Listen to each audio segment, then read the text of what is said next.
Yesterday, Secretary Austin and his counterparts from the UK and Australia concluded the third AUKUS Defence Ministerial meeting in London.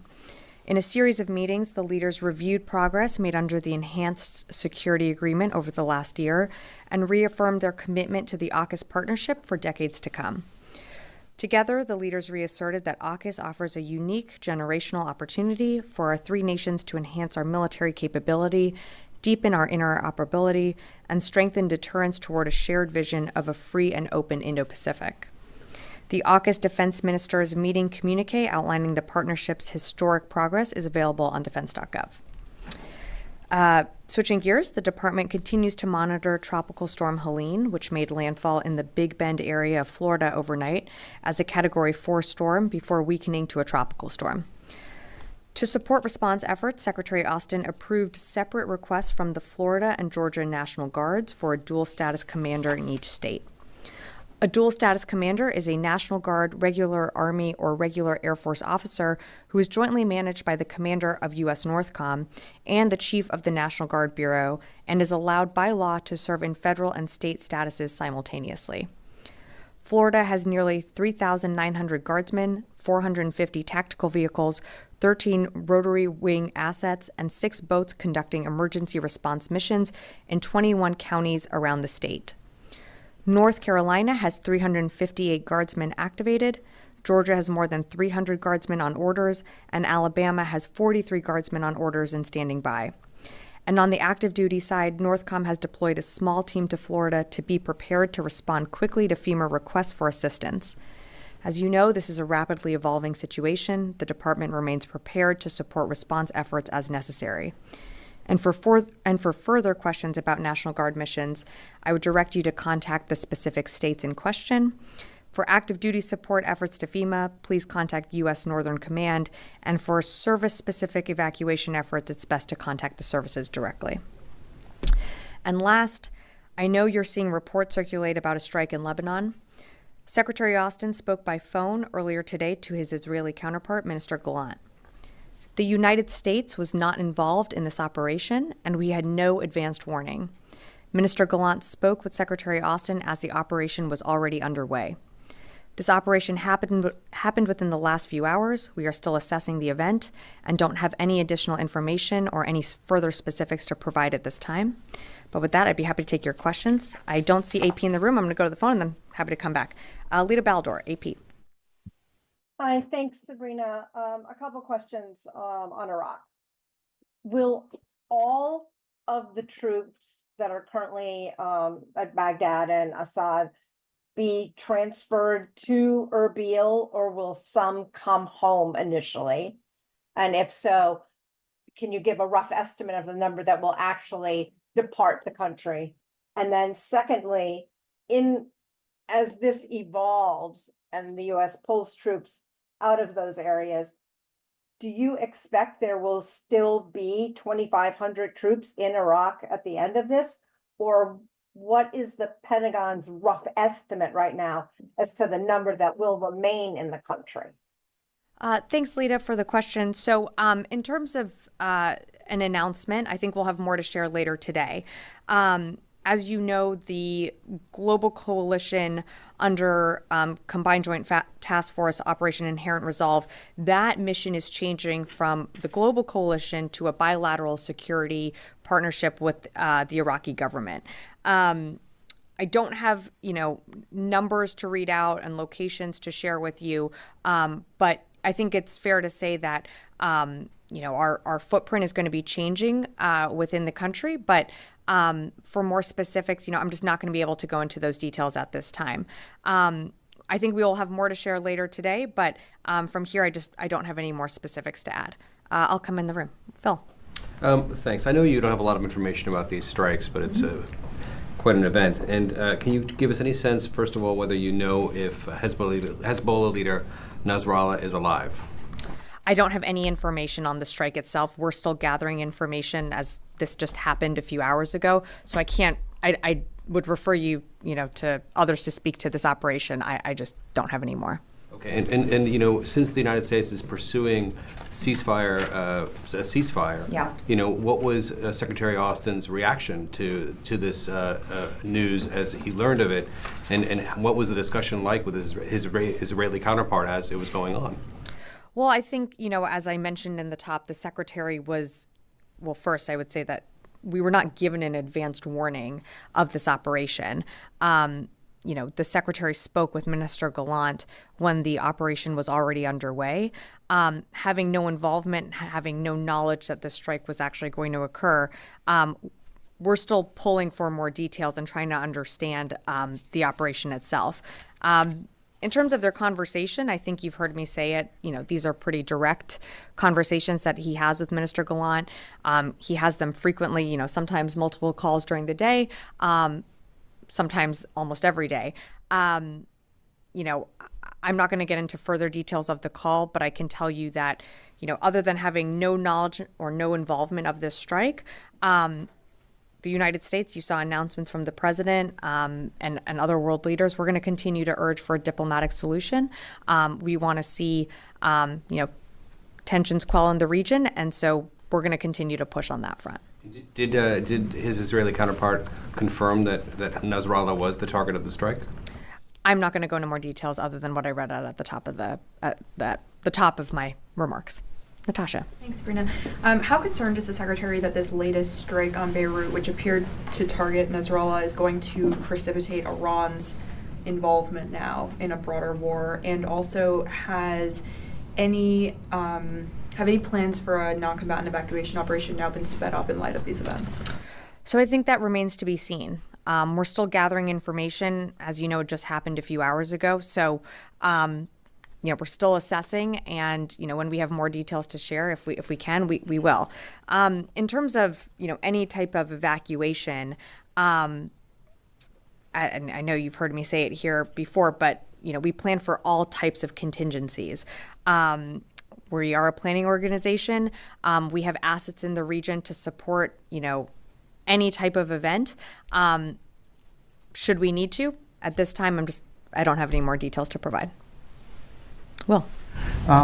So the Houthis claim today that they carry out an attack with about 24 ballistic missiles and drones targeting 3 destroyers, and that they hit them. Do you have any information about that, especially whether any U.S. ships were damaged in that incident? I can confirm that no U.S. ships were damaged or hit. There was no injuries to U.S. personnel. We did see a complex attack launched from the Houthis that ranged from, you know, cruise missiles and UAVs. My understanding is that those were either engaged and shot down or failed, but at no time did, you know, any hit a U.S. ship. Is it the U.S. assessment that the U.S. warships were the target of that attack, or were they other vessels that were potentially the target? Sometimes it's hard to tell whether they're being shot in the vicinity of a U.S. ship or targeting another vessel. We always take measures for our self-defense, so I can't really tell you the intended target other than to say that, you know, I'd refer you to the Houthis. But, you know, we did what we had to do to protect our forces, and at the end of the day, no ship was hit, no damage, and no injuries to our personnel. Fadi. Sabrina, so you clearly said that you were not given any prior notification about this. However, the phone call took place while this operation was underway. So during that phone call, did Mr. Gallant inform Secretary Austin about the operation? Yeah, so I'm just not going to get into more details of the call. Fadi, what I can tell you is exactly what I said at the beginning, which you can, you know, take inferences from that. But Minister Gallant spoke with Secretary Austin as this operation was already underway. Again, it happened within the last few hours, so we're trying to get more details. And I believe on Wednesday you said you haven't seen any indication that there's any imminent Israeli incursion into Lebanon. However, today the Israelis announced, IDF, that they're mobilizing 2 of their brigades in the north. Does this recent activity change your assessment of the situation on the northern border of Israel and whether they're preparing for an invasion? somewhat to Natasha's question, we're still assessing, and that remains to be seen. We certainly don't think a ground incursion is the right path forward. That's something that, the Secretary has been pretty clear about in his calls. And, what we don't want to see is a wider regional conflict. And so that's why you've seen, from the president's level to the secretary, the continuing engagement for diplomacy. And we believe diplomacy is the best path And forward. finally, if I might. Sure. I'm sure you guys were following Mr. Netanyahu's speech from the UN during the UNGA. Was that a speech that gave you hope that the diplomatic solution can succeed and the Israelis are open to a diplomatic solution? I think every time that we engage the Israelis, we have a good and direct conversation with them. I think diplomacy is not off the table. I think everyone wants to see this resolved, and the way it is going to get resolved is through diplomatic channels. So we're going to continue to push for that. I'm going to go to the phones, and then I'll come back in the room. I saw you, Charlie. Carla Babb, VOA. Hey, Sabrina, thanks for doing this. Just to follow up with what you told Lita on Iraq, you said the footprint was changing. Is the U.S. withdrawing from Iraq?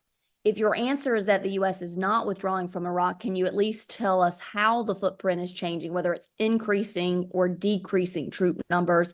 And then finally, just how important is the Iraqi partnership with U.S. military right now? Thanks, Carla.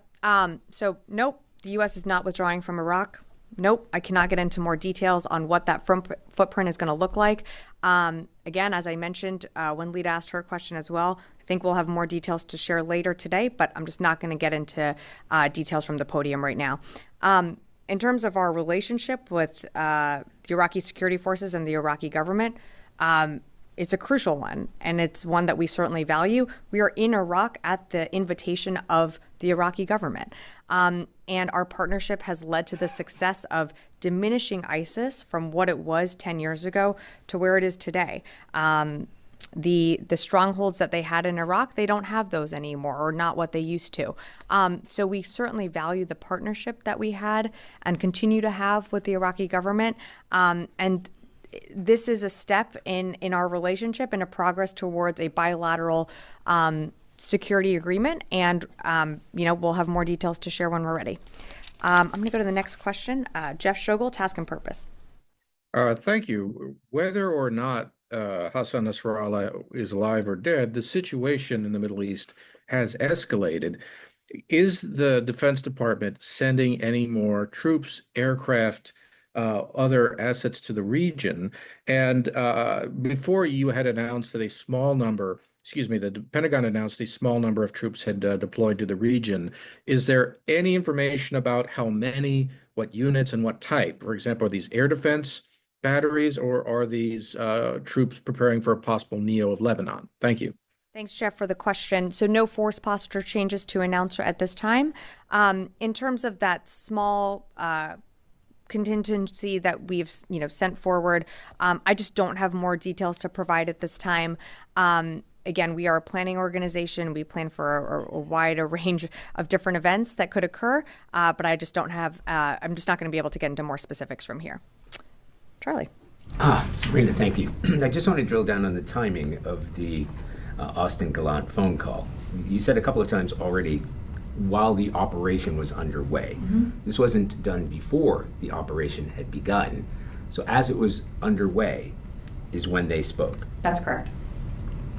But they didn't discuss that in itself doesn't suggest advance warning. So as it was happening, he may have informed. I believe I said we did not receive any advance warning. So that is correct. We did not receive any advance warning. But it stands to reason if they're in the middle of a phone conversation, they might say this is happening now. That may not be in advance, but it is underway. Yeah, as you can appreciate, I'm just not going to get into further details of the call. What I can tell you is the operation that you are seeing, being reported, was underway when the Secretary and Minister Gallant spoke. We were not involved in this operation, and again, we had no advance warning of the operation. Gallant called Austin. The calls were connected. I'm not going to go into the details on how we connect those calls, Charlie. But yes, they had agreed to speak, and those calls were connected. And as you know, the secretary is traveling back from London right now, so he took that call en route. Sabrina, forgive me, it seems like we're splitting hairs here, but if one person initiated the call and said this is underway, that in itself is inherently an advance warning, even if it's already happening. It's not a 2-minute warning, but it's a 10-second warning. I think we are splitting hairs because I would not consider that an advance warning when something is already underway. I'll go back to the phone and then happy to come back in the room. Chris Gordon, Air and Space. Thanks, Sabrina. The U.S. announced this week that the U.S. will help train 18 Ukrainian F-16 pilots next year. Can you provide a little more fidelity on that announcement? Will these 18 pilots all be trained in Arizona? And relatedly, the DoD previously said it planned to train 12 Ukrainian F-16 pilots in fiscal 2024. We're now just a couple of days out from the end of that. So has the U.S. met that previously announced goal of training 12 F-16 pilots in the U.S. this fiscal year? Thank you. Yeah, thanks, Chris, for the question. In terms of the announcement on where they'll be trained, I just don't have that for you right now. We continue to train Ukrainian pilots that either come to the United States or through the Air Mobility Coalition with our partners in different parts of the world. As you know, these pilots have to meet certain metrics, which include being proficient in English language. So we're continuing to work with the Ukrainians. This is something that we know is a priority for them. It's a priority for us. And we're continuing to work with them to make sure that their pilots get the training that they need so that when they return to Ukraine, they can be as effective as needed on the battlefield. I'll take 2 more from the phone and then happy to come into the room. Jared Zuba, I'll monitor. Hi, Sabrina. I think Charlie might have asked this, but just to be clear, do you know who initiated the call? Was it pre-scheduled? Was it the secretary reaching out to Defense Minister Gallant? How did that work? Yeah, so Jared and Charlie, as much as I appreciate the questions, the Secretary and Minister Gallant speak pretty regularly. It's initiated on both sides to have these types of conversations. I'm just not going to go into who initiated what when. I can tell you from what I already said previously, which I know, led to the bit of splitting of hairs here. But again, when the Secretary spoke with Minister Gallant, this operation was already underway. We had no advance warning of this, and of course, we were not involved in this operation. All right, taking one more from the phone, and then happy to come back in the room. Mike Glenn, Washington Times. Hi, Sabrina. Thanks a lot. I agree with you that a phone call at the time should not be considered an advance warning. It goes into my question. If the fact that the Pentagon once again had no advance warning of this Israeli strike and only learned about it, at the time, does that indicate that the Israeli government simply doesn't trust this administration and thinks would have tried to interfere with their operation? Yeah, Mike, I would push back on that. I don't think that is the case. I think that's an unfair characterization. Trust is certainly built, but look at just the engagements that the Secretary and Minister Gallant have had over the last 2 weeks, speaking regularly. I think if there was any type of, fracture in trust, you wouldn't see those type of levels of calls and engagements occurring frequently, and not just at the Secretary's level, but there's other components across the administration regularly engaging with their Israeli counterparts. So I'd push back on that characterization. And I think you can expect the Secretary to continue to engage Minister Gallant in the future. All right, coming back in the room. I'm going to go over here and then, yes. The Secretary just called on both sides to not escalate the situation. Is this an escalation? Yeah, again, that remains to be seen. We're still assessing. 6 apartment buildings in the suburbs of Beirut have been leveled. That's not, you have to assess whether that's an escalation?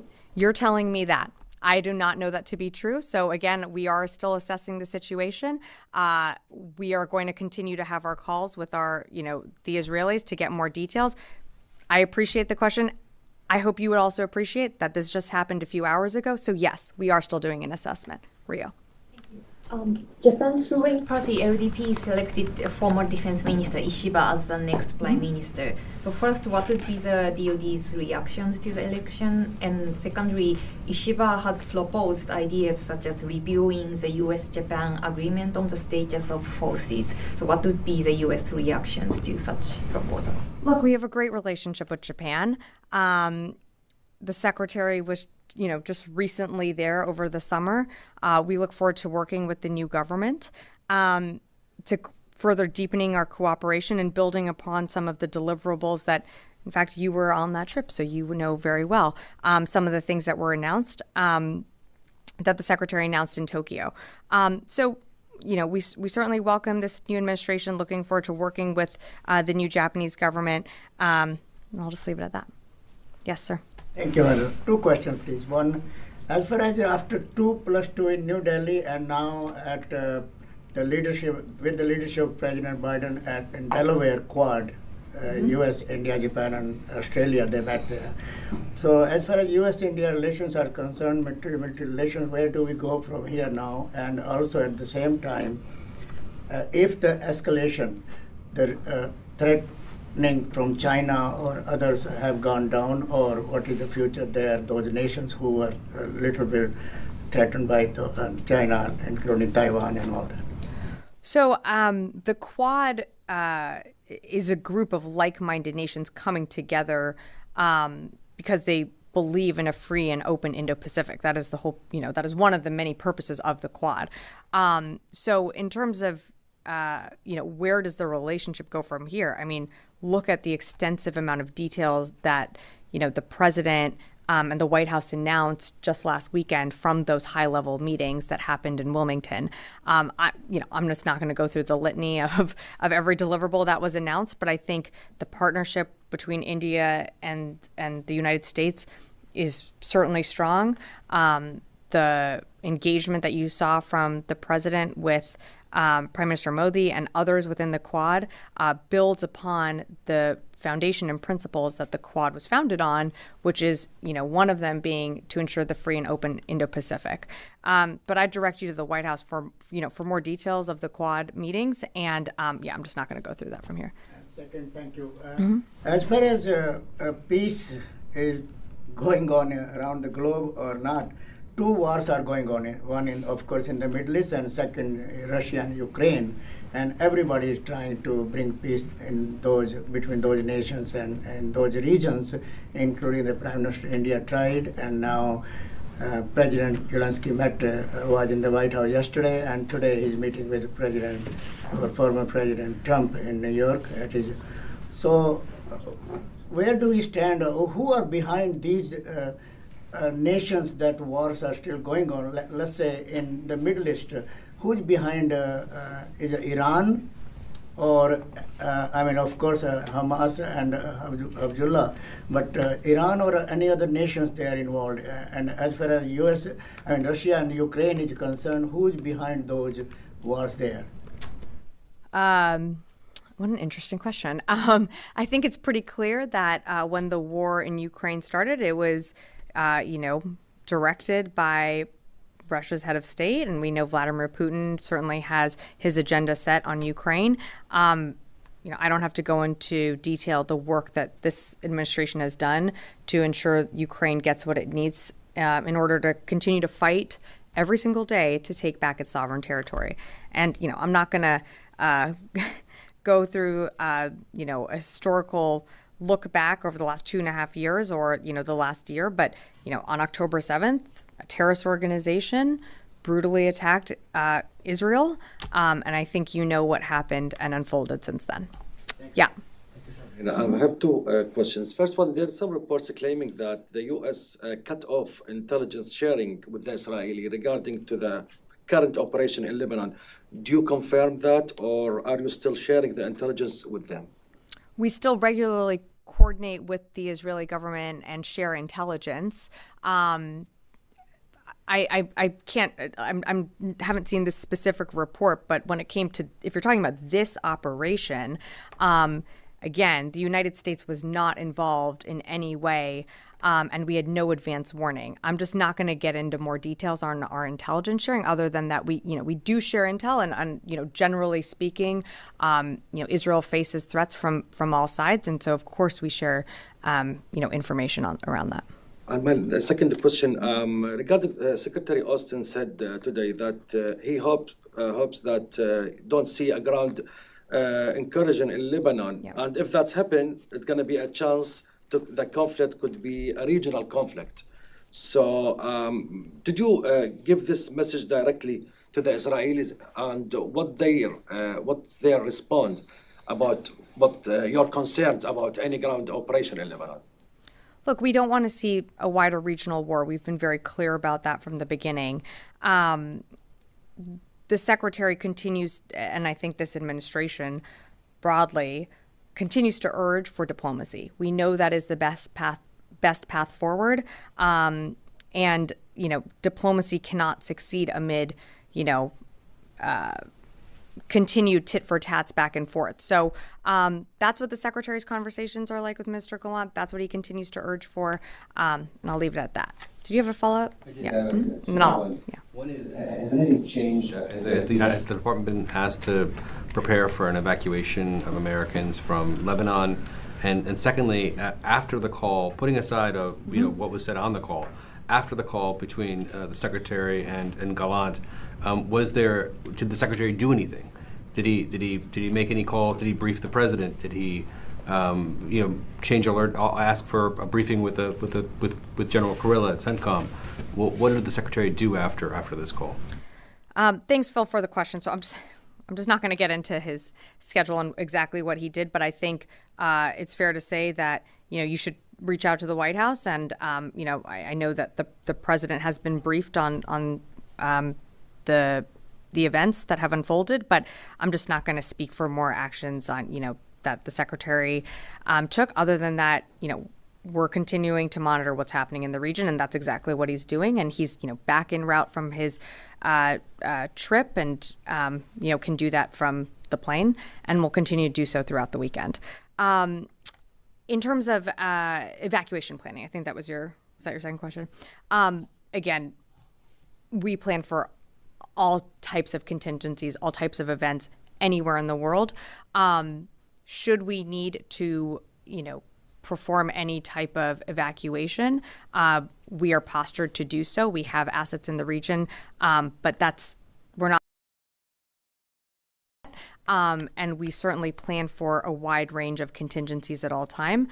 Again, as you've we've sent a small number of additional forces into the region.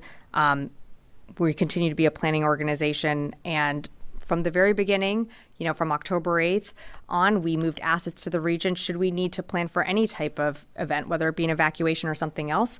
So far, that hasn't happened. You're not there yet. We're not there yet. Right. Yes. Thanks, Sabrina. A Chinese think tank published a report today about the South China Sea, saying there's more than 10 air and maritime encounters every day between the U.S. and China. And it says the majority of these encounters are safe and professional. I'm wondering whether you agree with that assessment. And it also alleges that a foreign officer from the U.S. poses a threat to maritime freedom in the South China Sea. And do you have any comment on that? I haven't seen the report, so I candidly can't comment on that. I can tell you with strong confidence that we stand for the freedom of navigation, and we will continue to sail, fly, and operate anywhere in the world in international waters. I'll leave it at that. Yeah. I had a follow-up about the AUKUS defense ministerial meetings from yesterday. The secretary mentioned in his remarks that the AUKUS innovation leads are developing a robust 2-year agenda to work with industry. What would the secretary be looking for from that agenda, and any advice that he would have for industry that want to participate in Pillar 2 activities? Thanks. I would refer you to the joint communique that's online. I think that has more details that would probably address some of your questions. Will. The Israelis said that they secured $8.7 billion in new aid from the United States military aid, including for their current operations in Lebanon. Can you confirm that and provide any details on that, if so? Yeah, I think there's a bit of confusion here, Will. So I'm actually glad you asked that. So the assistance referenced, what you were just referencing, is from the supplemental appropriation for emergency assistance to Israel that Congress passed and that the president signed into law earlier this year. A significant portion of that aid will go to strengthen Israel's air defenses as Israel continues to face attacks and threats from Iran and its proxies. So again, this is previously announced assistance, and for more, I direct you to the State Department. Not specifically linked to Lebanon, which is what they had said it was. Right, this was previously announced when the supplemental passed, which was back in April, I think. Yeah. Fadi? Yeah, and Yes, then I'll go to Louis. so in addition to the support air defenses in Israel, this package includes, according to the Israelis, section that has to do with supporting what they call war effort. Can you explain to me the logic of this administration trying to understand here? On the one hand, you want diplomacy to succeed. You don't think escalation is the solution. Netanyahu from the UN UNGA says clearly he's going to continue the war. At the same time, you provide him with the weapons to continue the war. Can you explain that to me, please? Fadi, as you know, Israel faces threats from Iran and its proxy groups and was brutally attacked on October 7th. So this administration has been clear that in the face of those attacks and consistent threats, almost every single day, and again, October 7th, I direct you to the fact that an Iran-backed group brutally attacked Israel that day. This administration, this president, has been committed to providing Israel the support for its self-defense. This FMS supplemental package, as you know, these are, sales and assistance that can take a very, very long time. So I just want to be clear that, yes, we are still providing Israel assistance that it needs in its self-defense, but some of what, Congress appropriated out in the supplemental is going to take some time. Just like for Ukraine, the supplemental that was allocated for Ukraine, some of that is PDA coming directly off our shelves. Some of that is USAI that can take a year, 2 years longer to reach the front lines. Does that help? I mean, I understand you keep referring to October 7th. What about October 8th? What about October 9th? What about 41,000 Palestinian dead later? What about what's happening in Lebanon? Is this still within Israel's right to defend itself? I think we've been pretty clear, Fadi, and we've had, conversations about this. We don't support, innocent civilian dies. We believe that, the casualty count is too high. And you've seen the secretary emphasize that in his calls, from very early on. That's why we continue to urge for diplomatic means to resolve what's happening in the Middle East. And I have to direct you back to the point that it's not just the United States pushing for this. There are Arab nations pushing for this. There are European countries pushing for the need for a diplomatic resolve. And so, we're going to keep trying. We're going to keep working hard every single day to make sure that happens. And we're going to keep having frank and honest conversations with our Israeli counterparts. Louis, did you have a question? Yeah. Clarifications, please. When you've been saying we were not informed with regards to this operation, are you saying we, the Pentagon, or we, the United States? We, the United States. Let me clarify. I speak on behalf of the Department of Defense. So I will say that on behalf of the Department of Defense, we were not notified about this operation. Is it possible that other parts of the United States government may have been informed, and not specifically the leadership in this building, but maybe somewhere else? Again, not going to speak, I'm not at the another podium here, but I think that's highly unlikely. And then the other clarification, you were asked earlier whether you were seeing signs of any imminent ground incursion, which you spoke to last week. Can you say that whether you're now seeing signs of an imminent ground incursion, because your answer last time earlier today was we don't think a ground incursion is the right path forward. Are you inferring that there will be something happening in short order, or again, can you just clarify what you're... I'm not inferring anything. I'm saying that we do not believe a ground incursion is the right path forward. We are continuing to engage our, the Secretary engaged Minister Gallant today. We certainly want to see a path towards diplomacy. And just to clarify, because I don't want to split hairs here, and while I'm not speaking at the White House podium, I think I just want to be very clear that when I think definitively when I say we, I think I can broadly say the United States was not and had no knowledge of this operation and was not giving advance warning. Again, the call happened as it was underway. So I think I just want to be super clear that, words are not parsed, that there's any indication that another, building or, agency had a heads up. I think we are all on the same sheet here that the United States had no knowledge of this. Okay. And again, on this imminent, because sure, you've just given the same answer that, we don't think the ground incursion is the right path. Yeah. Since you've previously said we do not see any sign of an imminent ground incursion, are you still not seeing any imminent sign of a ground incursion? As of right now, I mean, one, I don't want to speak for the Israelis. As of today, we're not seeing that. But I would refer you to them to speak to their own operations. Charlie, did you have one more, and then we can wrap up? One more question.